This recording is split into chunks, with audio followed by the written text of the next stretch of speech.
Jose TV Production.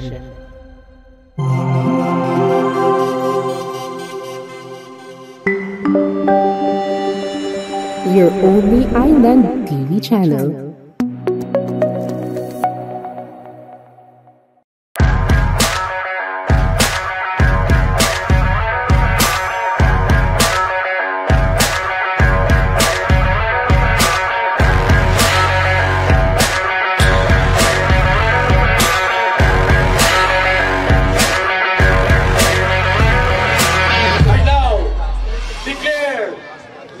Isabela City Division Heat 2024 Open!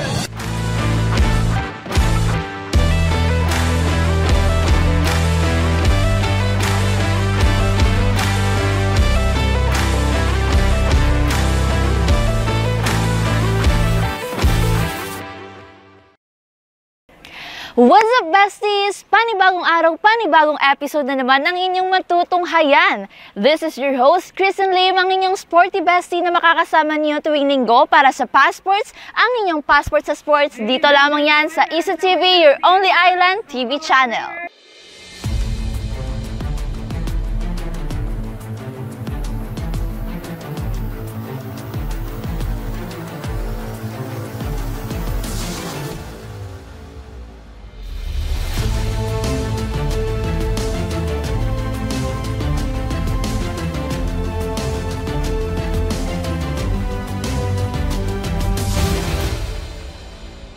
Sa araw na ito, andito tayo ngayon sa Begang National High School kung saan ginaganap ang isa sa mga laro para sa City Meet kung ang Arnis.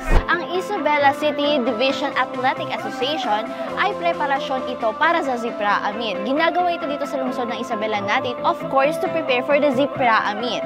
At ngayon naman, andito tayo ngayon sa Begang National High School kung saan ginaganap ang isa sa mga laro na inaabang-abang ng ating lungsod. Ito ay ang Arnis.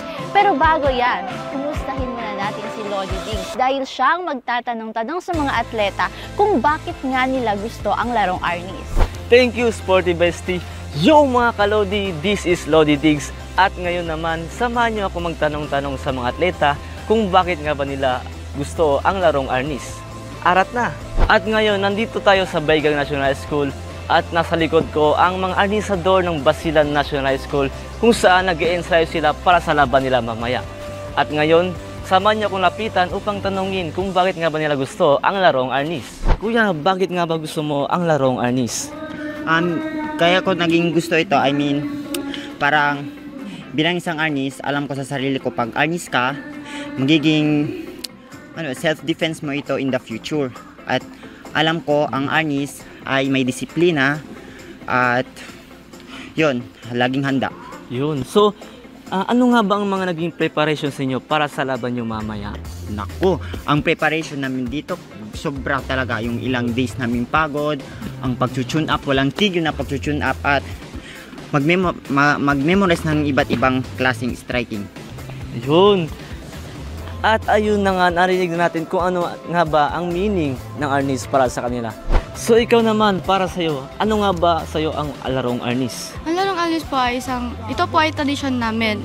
At gusto ko po siya dahil pwede ko po siya gamitin pang self-defense. And gusto rin po namin ang kinin yung sariling atin. Yun. So ano nga bang mga naging preparations mo para sa laban nyo mamaya? Madami. Isa na doon yung striking ko, bending, lalo na yung mga kapag mag-combat na po kami sparring, kailangan po talaga yung extend ng kamay, striking. Madami po kami preparation para manalo, especially for Vienna Chess. Gusto po natin na talaga maka-regional.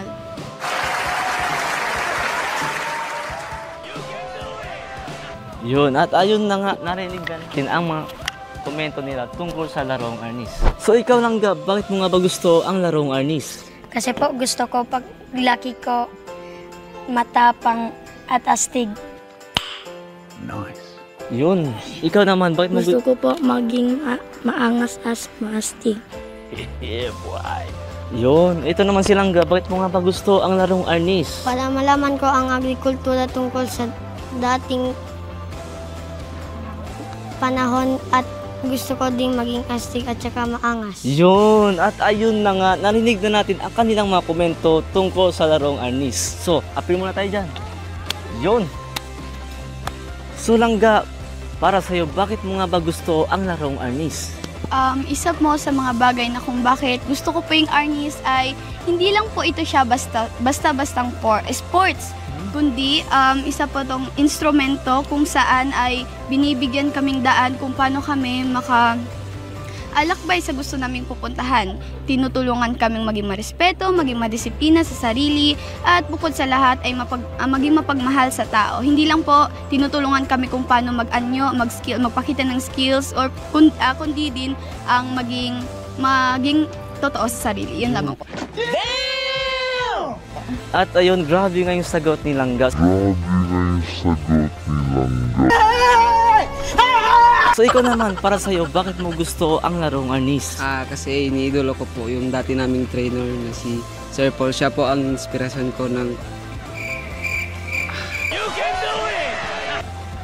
Siya po ang inspirasyon ko sa larong Arnis. Nice. Yun, so ayun na nga mga kalodi, narinig na natin ang iba't ibang komento ng mga player ng Arnis sa iba't ibang eskwelahan. So ngayon naman, tanungin natin si Sporty Bestie kung ano nga ba ang larong Arnis. Back to you, Sporty Bestie. Thank you, Lodi Diggs. Ngayon naman, alamin muna natin kung ano nga ba ang larong Arnis. Ang Arnis ay tinaguriang pambansang laro ng Pilipinas dahil ito ay may malalim na kasaysayan sa ating kultura, tradisyon at kasarinlan. Ang Arnis ay nilikha ng mga katutubon ng Pilipinas na gumagamit ng iba't ibang mga sandata para sa labanan at pagtatanggol sa sarili. Ang mga tradisyonal na espada ay gumagamit ng ratan, sword, sundang at sibat. Ang larong Arnis, na kilala rin bilang kali o eskrima, ay nagmula sa Pilipinas. Ito ay isang tradisyonal na sining ng pagtatanggol gamit ang mga armas tulad ng baston, daga at espada. Ang mga teknik at prinsipyo ng Arnis ay nagmula sa mga sinaunang pamamaraan ng pakikipagdigma ng mga sinaunang Pilipino at ito ay naging bahagi ng kanilang buhay araw-araw. Ang Arnis, sa panahon ng pananakop ng mga dayuhang mananakop sa Pilipinas tulad ng mga Espanyol at Amerikano, ipinagbawal ang paggamit ng mga armas, ngunit patuloy pa rin itong itinataguyod at isinasalin mula sa henerasyon hanggang henerasyon. Sa paglipas ng panahon, ang Arnis ay patuloy na nag-evolve at naging isang sistematikong paraan ng pag-aaral at pagpapahusay sa sining ng pagtatanggol. Ang mga kasanayan sa Arnis ay itinuturo mula sa henerasyon hanggang henerasyon na nagpapakita ng kahalagahan ng sining nito sa kultura at kasaysayan ng Pilipinas. Kahit na ang Arnis ay may mga impluwensya mula sa iba't ibang kultura at mga panahon ng pananakop sa Pilipinas, ang pinagmulan at pinakamalalim na ugnayan nito ay matatagpuan sa mga katutubong pamayanan ng Pilipino, kung saan ito ay nagmula bilang isang mahalagang bahagi ng kanilang pang-araw-araw na buhay at kultura. Ang Arnis ay hindi lamang isang sining ng pakikipaglaban, kundi isang bahagi ng Pilipinong kultura at identidad. Sa pamamagitan nito, ang mga Pilipino ay nagpapatuloy sa kanilang mga tradisyon at nagpapakita ng kanilang kagitingan at kahusayan sa larangan ng pakikipagdigma.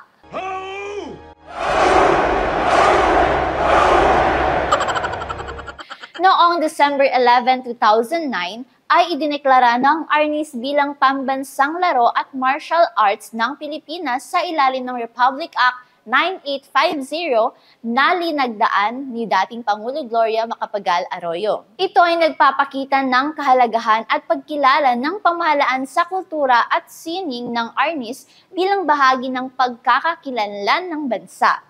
Ang pagkakaroon ng ganitong opisyal na pagtanggap ay nagbibigay daan sa mas maraming mga Pilipino na maipamahagi at maipagpatuloy ang tradisyon at kahalagahan ng Arnis sa kasalukuyan at sa hinaharap. And yun na nga lahat, guys. Excited na ako to watch the highlights of the said game. Ano, tara, balik sa field! At ayun na nga. Yun na nga eh. Nalaman na natin kung ano nga ba ang larong Arnis. Ang galing naman ng sporty bestie namin. Siyempre, ako na to. Huy! But anyway, malit na bagay yun, Lodi Diggs. But anyway, ngayon naman ay mapapanood naman natin ang highlights ng larong Arnis na ginaganap dito ngayon sa lungsod ng Isabela para sa Isabela City Division Athletic Association 2024 or Palarong Isabela 2024. In 3, 2, 1. Tara na!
Di maitatanging ang laro ng Arnis ay naging isang matagumpay at makabuluhang bahagi ng Palarong Isabela 2024. Ang maalab na labanan sa pagitan ng mga magigiting na manlalaro ng Arnis mula sa iba't ibang mga districts, divisions, and schools ng Isabela ay naghatid ng kasiglahan at inspirasyon sa mga atletang Isabelenyo. Sa bawat pag-indak ng mga manlalaro, nakita ang kanilang husay, disiplina at dedikasyon sa kanilang sining. Ang mga galaw na puno ng lakas at kahusayan ay nagpamalas ng giting at kagitingan ng bawat isa.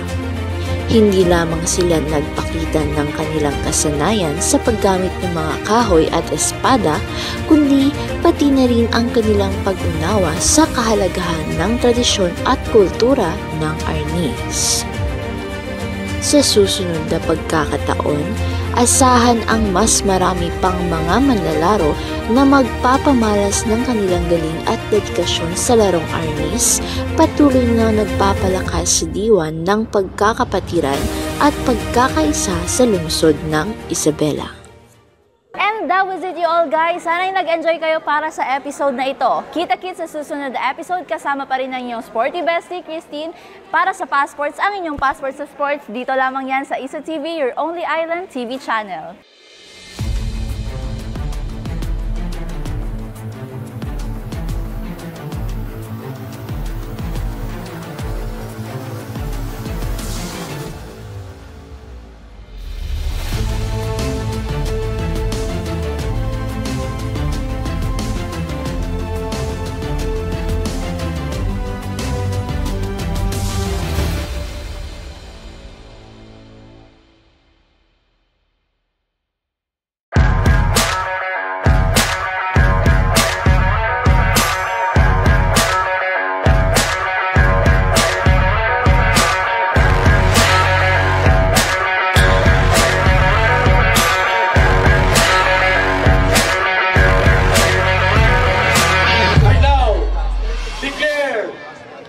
Isabela City Division Heat 2024 Open!